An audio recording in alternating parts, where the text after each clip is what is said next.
2 दिन बेहोश रहने के बाद आखिरकार तीसरे दिन शिवांक को होश आ गया। पसीने से तरबतर और चेहरे पर डर और घबराहट लिए उसने कमरे में नजरें दौड़ाई। अंधेरे की चादर ओढ़े उसका कमरा इस वक्त बेहद भयानक लग रहा था। शिवांक बेड से कूद पड़ा और कमरे से बाहर जाने के लिए दौड़ पड़ा। ज्यादा से ज्यादा अकेले अपने कमरे में वक्त बिताने वाला शिवांक आज अपने ही कमरे से ऐसे भागा था जैसे उसने कोई भूत देख लिया हो। शिवांक भागते भागते सूर्यवंशी हवेली की छत पर आ गया। आसमान काले बादलों से लिपटा था। दूर दूर तक बस पानी ही पानी दिखाई दे रहा था। शिवांक गहरी गहरी सांसें लेते हुए छत की ठंडी फर्श पर लेट गया। आसमान को देखते हुए उसने धीरे से एक नाम लिया, मां। यह शब्द कहते ही शिवांक की आंखों से आंसू बहने लगी। उसी वक्त बारिश फिर से शुरू हो गई और शिवांक ने आंखें बंद कर ली। 1 घंटे बाद एक अधेड़ उम्र का आदमी रणदीप, जिसे हवेली में सभी राणा के नाम से जानते थे, शिवांक को ढूंढते हुए छत पर आया।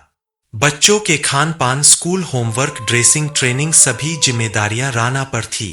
शिवांक बारिश में खुद को समेटे रो रहा था, मगर जैसे ही उसने किसी की आने की आहट सुनी वो एकाएक समाधि अवस्था में बैठकर मंत्र उच्चारण करने लगा। शिवांक को ऐसे देखते ही राणा के चेहरे पर मुस्कान आ गई, मगर जल्द ही उसने अपने मुस्कान को छुपा लिया और गंभीरता से शिवांक से कहा, शिवांक, बड़े मालिक आपसे अभी इसी वक्त मिलना चाहते हैं। शिवांक ने शालीनता के साथ आंखें खोली।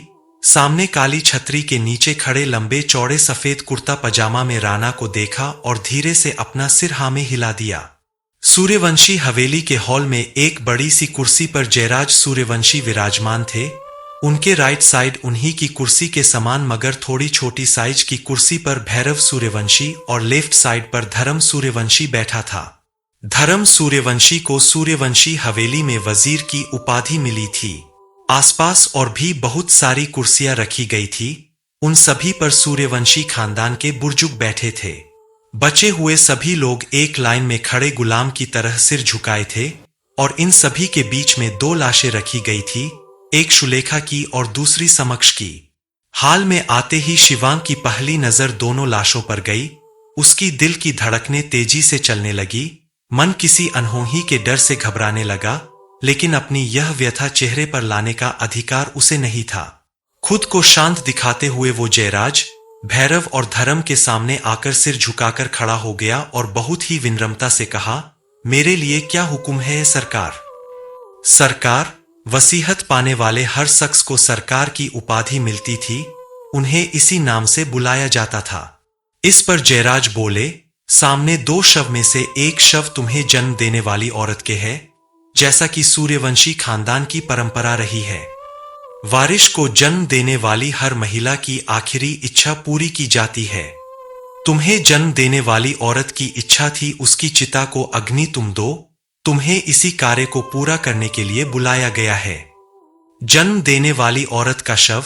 यह सुनते ही शिवांक का शरीर कांप उठा। आंखें आंसुओं से भर गई मगर शिवांक ने अपना सिर नहीं उठाया। वो पत्थर के समान सरकार के सामने खड़ा रहा। जयराज की बात को आगे बढ़ाते हुए भैरव ने कहा, आज का दिन सूर्यवंशी परिवार के लिए बेहद दुखद है। इस औरत के कारण आज हमने अपने एक उत्तराधिकारी को खो दिया है। इसके बाद भी हम इसकी आखिरी इच्छा को पूरा करते हुए इसके मृतक शरीर को सम्मान देंगे। यही सूर्यवंशी खानदान की परंपरा है। भैरव के यह कहते बलदेव ने उसे देखा। एक औरत के मृतक शरीर से अपनी हवस मिटाने वाला शैतान चेहरे पर इंसानियत का मुखौटा लगाए सम्मान देने की बात कर रहा था। भैरव ने भी बलदेव को देखा और एक टेढ़ी मुस्कान की। जयराज बोले, शिवांक, तुम्हारी क्या इच्छा है?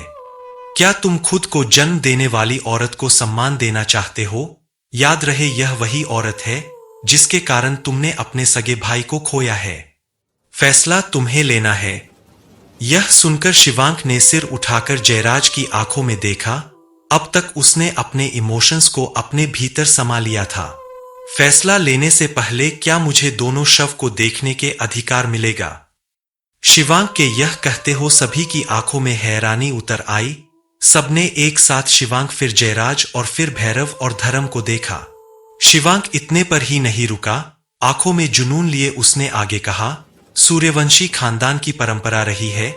फैसला लेने से पहले हालात को अच्छे से परख लेना चाहिए। मैं देखना चाहता हूं क्या मुझे जन्म देने वाली औरत सम्मान के काबिल है।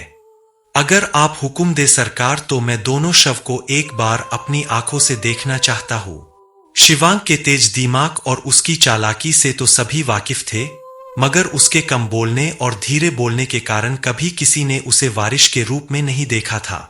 मगर आज शिवांग एक अलग हो जोश और जुनून के साथ खड़ा था। उसकी कर्कश आवाज भैरव को चुभ रही थी।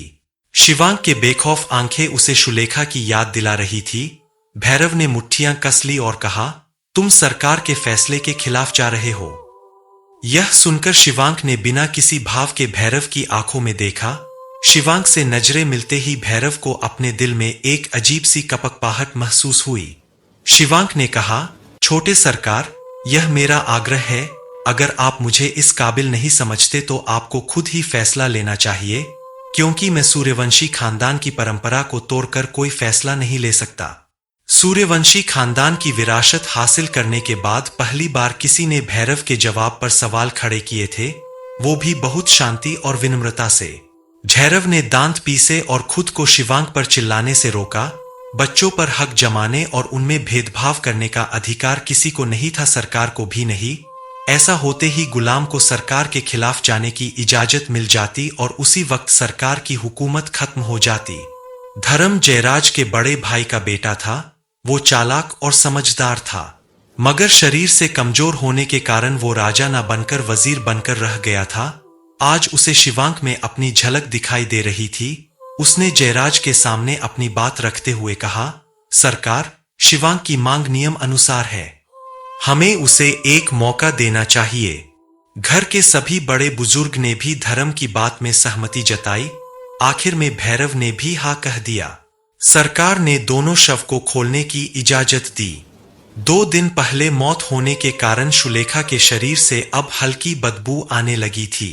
शिवांग ने करीब से अपनी मां के चेहरे को देखा। उसने आखिरी बार शुलेखा को आज से 5 साल पहले देखा था। उम्र छोटी होने के बाद भी उसने अपनी मां और भाई की छवि को अपने जेहन में याद रखा था। शुलेखा के शव को देखते ही शिवांग ने मुट्ठियां बांध ली। वो कैसे भी करके खुद को रोने से रोकना चाहता था। शिवांग जानता था वो आखिरी बार अपनी मां को देख रहा है, इसलिए वो जी भर के उन्हें देख लेना चाहता था। करीब 5 मिनट शुलेखा को देखने के बाद शिवांश ने खुद आगे बढ़कर शुलेखा के शरीर को ढक दिया।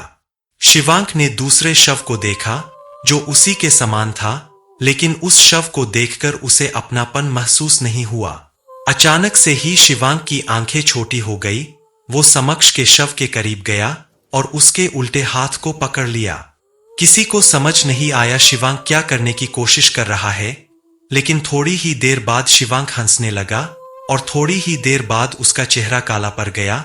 वो जयराज के सामने आया और बोला, सरकार, मैं इस औरत की आखिरी इच्छा को पूरा करना चाहता हूं, लेकिन मैं अपने जुड़वा भाई को अग्नि नहीं दूंगा। मेरा आग्रह है, यह अधिकार आप किसी और को दे दे।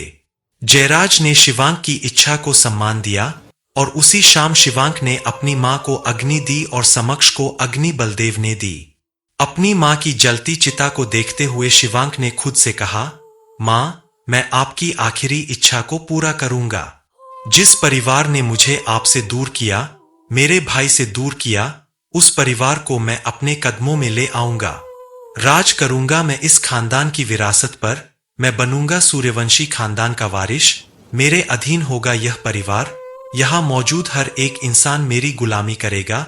शिवांग सूर्यवंशी की गुलामी करेगा।